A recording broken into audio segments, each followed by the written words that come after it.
Hey guys, welcome in, welcome in. So we're here today with Avatar Origins, to talk about predictions for the season 2 of Avatar: The Last Airbender, the Netflix live action. Yeah, so let me just start real quick with this. How did we feel about season 1? As somebody who knows and went in with knowledge of the original IP, I gave it a 6.5 out of 10. But if I went in without knowing anything at all, I would have given it an 8 out of 10. Tal, what about you? How did you feel about season 1? I'm gonna have to give Netflix's Avatar: The Last Airbender season 1. I would say a solid 7 with room for improvement. What sunk the points for me would be some of the CGI choices that were made in the series, and also they need to become a more solid actor, because some of the delivery of lines wasn't there, or the reactions wasn't there, and also something also that sunk it for me would be the way that the show was kind of condensed, if you will. Those things there. The things that we see in season 1 of Netflix that we don't see until season 2 are Mai, Ty Lee, and Washi Tong as the major plot points that stick out to me that we don't see. We don't see them until season 2, but they're in season 1 of the Netflix version. Even the Cave of Two Lovers as well. The singing nomads. Another that felt very fan service to me on that end too. So I'm gonna start this conversation off with some of the things that I'm kind of curious about with season 2. I'm gonna start with one of my topics that is just burning in my head.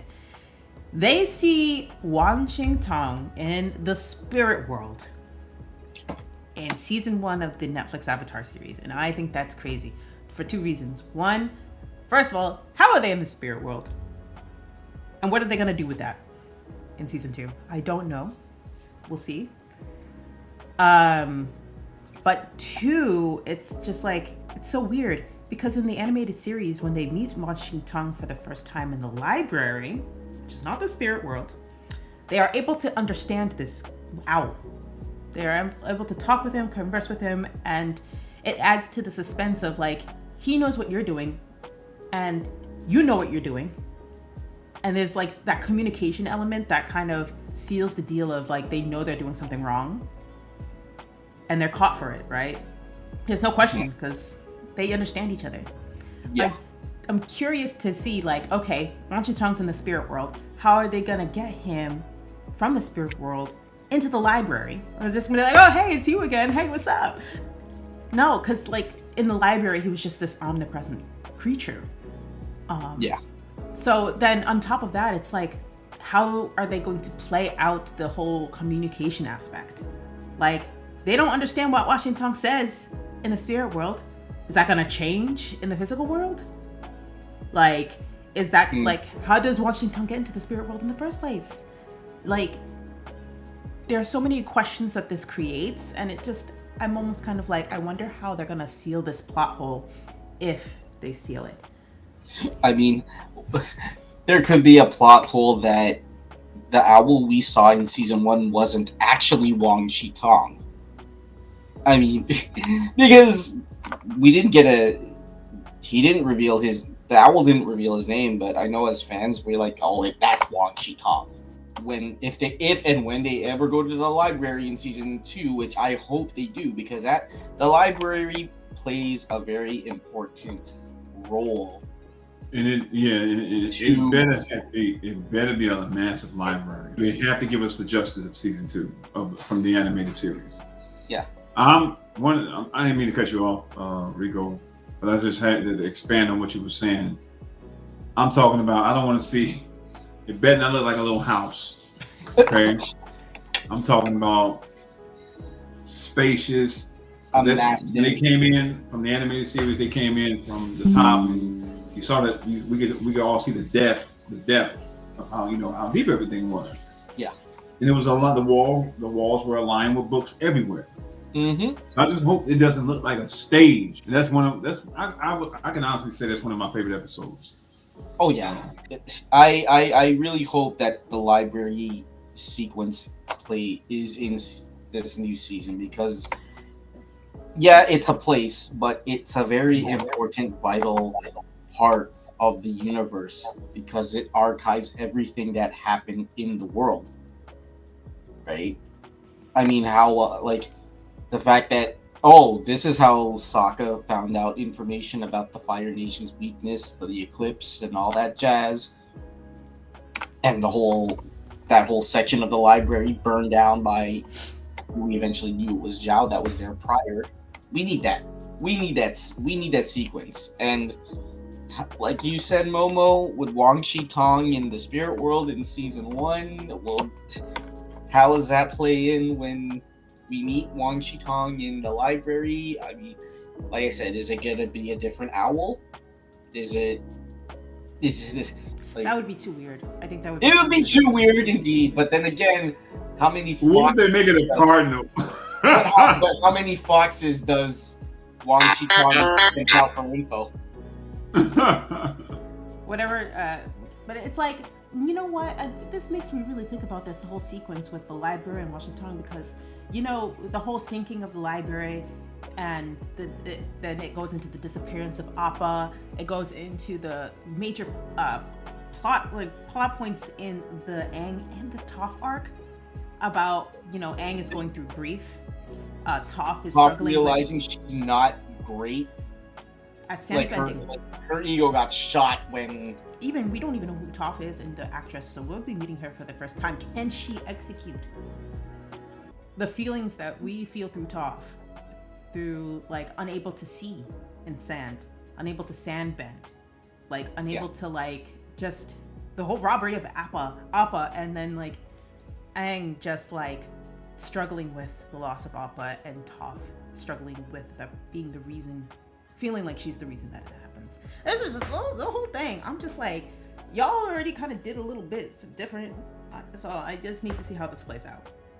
Yeah.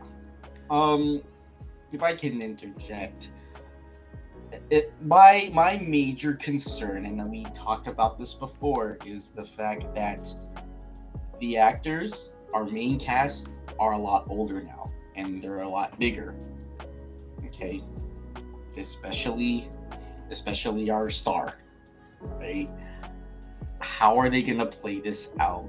Because whereas in the original animation, he's on a deadline, right? He's on a deadline. He has to get this going. He has to be prepared before the comet shows up, right? And the Avatar's going to be 6 feet by the time season 3 comes. Yeah, and I'm sure they're doing the same thing as well, but because they're a lot older and taller now, I mean, let's be real, okay? I feel like I remember, I don't know, maybe this might be wrong, but I hear that they might have filmed season 2 and season 3 together at the same time, maybe to kind of prevent some of that. I don't know if the difference between Gordon, for example, between season 1 and season 2 is going to be large enough to kind of warrant like a time skip. It would be kind of weird for them to do a time skip like that. But again, you're right. That's like, life moves on, unlike animation where you can kind of keep the characters the same age.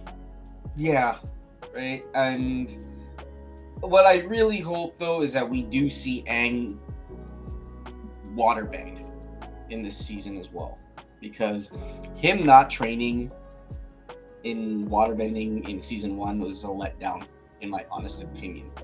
You're gonna see him waterbend and firebend all in season 2. We're probably and gonna see Earthbend, right? and Earthbend, and do it all. You know, it's just in regards to season 3, they're filming. They're working on season 3. They're done with season 2.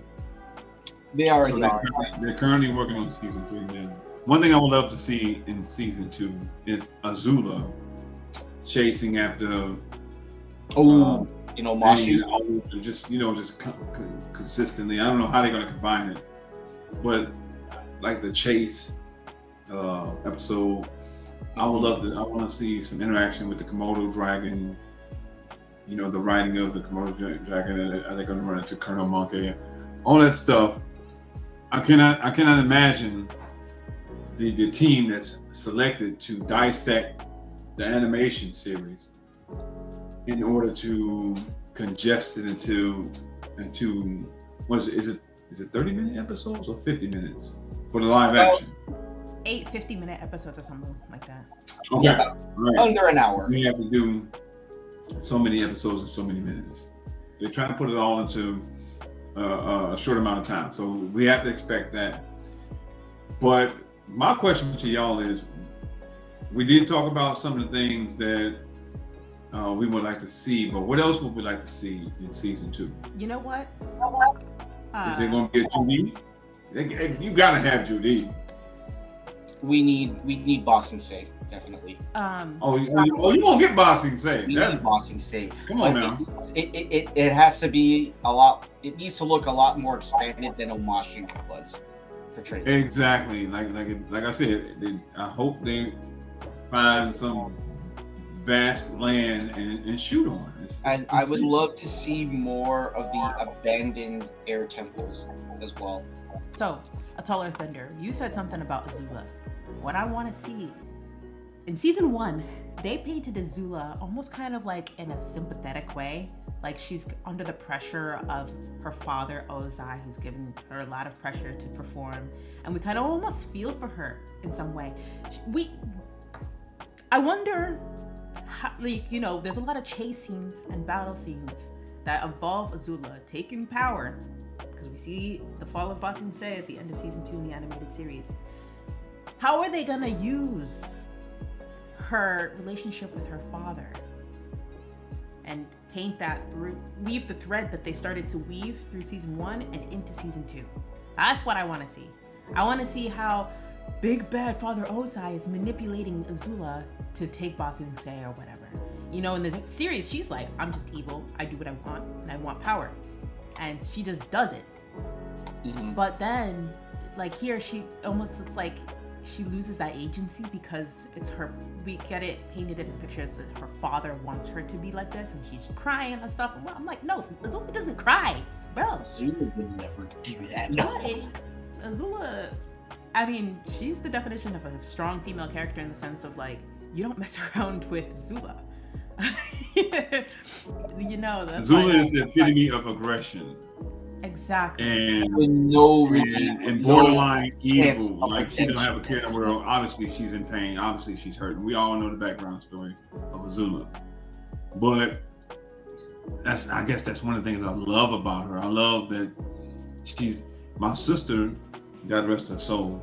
She used to say, "Crazy Azula." Every time Azula did something evil with the lightning, striking with the lightning, or talking down on her friends, Ty Lee and May, is my sister always yelled, "Crazy Azula," and she was a perfect.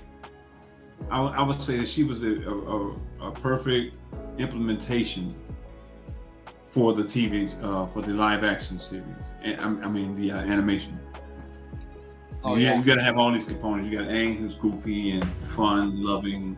She's what's defined antagonist. Sokka, who's the leader. All these components, but and that part they're missing. She pretty much defined antagonist in the animated series. Honestly, you know what? This is just my mind is blowing, right? How going into like, first of all, yeah, we need to see some Ba Sing Se. I need to see some tales of Ba Sing Se. Let's see Zuko and his first kiss. Let's see him. Okay, wait. So out of the tales, which one? Because you can't have it all. You're not going to have it all. So which one would you pick out of the tales? I need to see Iroh. I need to cry. I need Iroh. I need to cry. I need a good cry. I need an Iroh. And a Zuko. Iroh and Zuko have pretty much had the best tales in Ba Sing Se, if I'm being honest with you. And then on top of that, those are also major points for their arcs as well. This is where Zuko kind of starts to show a little bit of humility, and somebody recognizes him less as the firebender bad boy he is, and more of like just a human earthbending boy. And then also there's so many. Now I'm just like, you have my mind is like because you have the Omashu scene where they're chasing down the the mail system, but then you also have the drill. How are they gonna do the drill? Like we Kim, I would not be surprised if they skip over that. No way. They're gonna use something else to break the wall down. Maybe they're gonna kidnap the Earthbenders and force them to open a small opening in the wall. I'll tell you what we need in season 2. We need Earth Rumble 6. Oh, that would be fun. What are they gonna do with Earth Rumble? Oh, we need Earth Rumble match. You might get one match, but you're gonna get Earth Rumble 6. You're probably gonna get one match with the Boulder, and then have Aang in there, and then. But don't we see Toph just destroy all the guys? Like, we need to see all the guys. We do. We do. Which does not, because if we only see one match in this live action, it means it didn't do her justice. You're not going to see. I promise you, you're not going to see. You'll probably see that whole group, right? But you're not going to see each individual match. That's probably true. I think, and y'all can quote me on this. I think we're only going to get 3 matches. 3 matches of her. 3 matches of that. Or it'll be like 3-on-1. You know what I mean? Yeah. One of them has to be Toph showing her parents that she's strong. We have to get the match with the Boulder because that's how we meet Toph in the first place. And then maybe we'll get some with other people just to kind of introduce that there are other people in Earth Rumble 6. This whole conversation is stressing me out because now I'm starting to lose faith. So I'm really hoping that the Netflix show can pull through because there's just so many things. Because if they skip over the drill in season 3, the drill is used as evidence for the fact that there is a war going on outside of Ba Sing Se, right? Well, if they eliminate that, how are they? If I can interject, I'm kind of glad that we are talking about this because let's be real. We've been to Fan Expo, we've been to San Diego, and we're celebrating the 20th anniversary, but not once did anybody mention or talk about the Netflix adaptation, despite them not being involved, right? So, because technically, the Netflix adaptation is not canon. It's separate. Yeah, it's separate. So I guess I could see that being. Come on, y'all. I can't remember. Somebody did mention something about that. I just thought it was really mind-boggling that the fact that here's the live-action series that we've been waiting for a long time since that movie that has no name. I don't know what you're talking about. There is no movie in Ba Sing Se.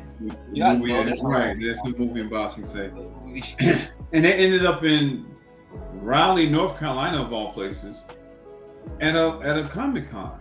The same weekend as San Diego Comic-Con in 2024. And I think, but I don't understand. This is like one of the biggest platforms in the United States for all things sci-fi, all things live action, all things animation. San Diego Comic-Con. Why wouldn't Netflix have it there? I'm stressed. I'm just stressed. I want the show to be well. I want to see performance. And you know what? Yeah, I want to see better bending. If Aang is going to be earthbending, you have to see that it goes from limp, probably similar to what we saw in season 1, to actually strong. You have these earthbending now. We need to see powerful moves. We need to see pop, pop, pop, pop, pop. We need to and water bending too. So every time Toph earthbending, you just be like pop, pop, pop, pop, and then if you're just come on. My other concern is that remember when we had this talk with Seagung, Manny, and Sifu Joshua. Will this live action be true to Toph's specific system of earthbending? Referencing the Chuka praying mantis. I don't know. I wonder if they were involved because they kind of had to be, right? Because they were not. They mentioned that. Remember, they were not involved in this. right? So I'm a little optimistic, I guess, about how are you going to utilize Toph's earthbending in this one? Because remember, she uses a different version. She uses a different system because of her challenge compared to other earthbenders, right? So I'm just something's got to give. It really goes to show. Somebody knows it all too well. So she's going to be taught the movements. It's not going to be identical to what we know and love, and that's fine. It just goes to show how much effort, love, and just that and research that really went into this animated show, that I almost feel like the Netflix show is doing a disservice not doing that same amount of like research, and like they really they brought in people who are like experts on this very rare martial art form. It's not a very big one at all. No. So it's like, and that's like kind of core to Toph's like bending, her stance. The beggar's hand. Yeah, and you can say the same thing about Aang's system of airbending too, because that's a rare art too, especially in story wise, because he's the only one that knows that system, right?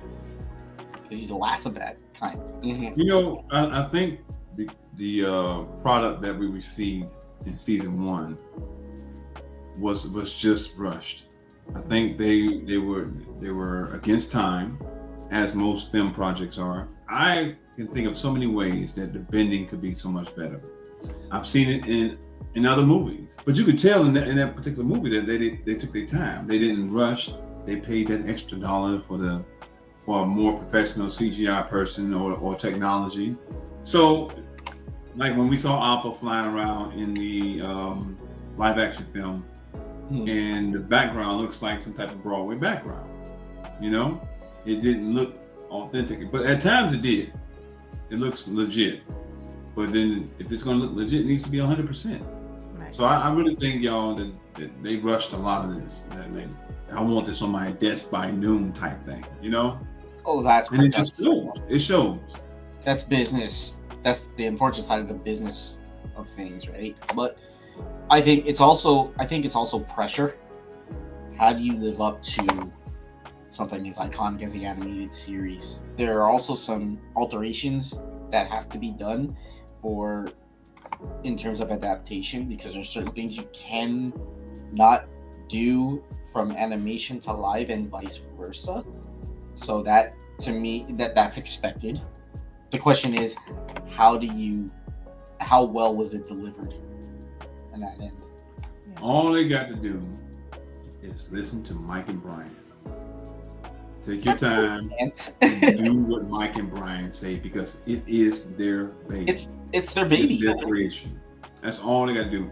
But I think a lot of time egos get put into play when it comes to the creation or the creating of said live action. Mike and Brian might want something a certain way, and they'll say, well, we can't do that because we can't afford it, or we don't want to spend the money. Before we enter any room, I would draw up a paper, or have a conversation with the studio president or whatever, and say, this has to be approached delicately. Yeah. Okay? We cannot rush it. We have to use this technology, do as the creators say.